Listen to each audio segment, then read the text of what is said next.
We talked a little bit about whether there's child support when there's joint custody back in our video about the top 3 child support myths. But it's such a big issue, and misunderstanding it creates so many ramifications that we decided that it warrants a video of its own. So here we go. So let's start with some background about joint custody and shared parenting. Most families in Connecticut have some version of shared parenting. Might be 60-40, might be 50-50, might be 51-49. You get the picture. The parenting plan in the best case scenario is really tailored to your family, and every family is different. For example, one family might have a parent who's an ER doctor with an unpredictable schedule and who works some nights. Another family might have a parent who owns a small business and who's occupied on the weekends. Some families have children in private school with extended school day schedules. What we want to make sure we do is get a parenting plan together that's focused on what gets the children the highest quality time with both of their parents.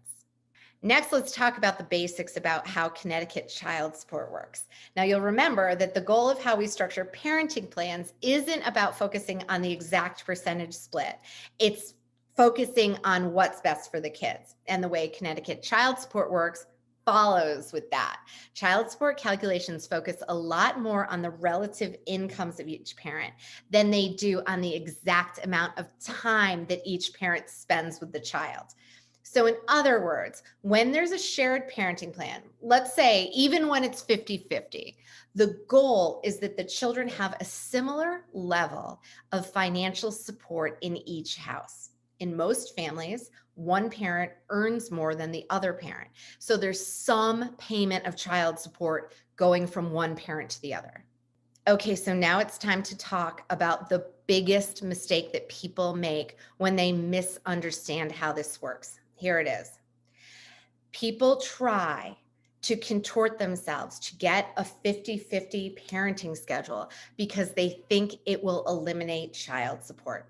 They focus time and energy on this. They're counting total hours and holidays. They're trying to figure out the difference in school pickup times between elementary school and middle school. You get the point. And it's stressful. And it detracts from the thing that should be the focus, which is what's the schedule that works best for the kids and is most workable for the parents.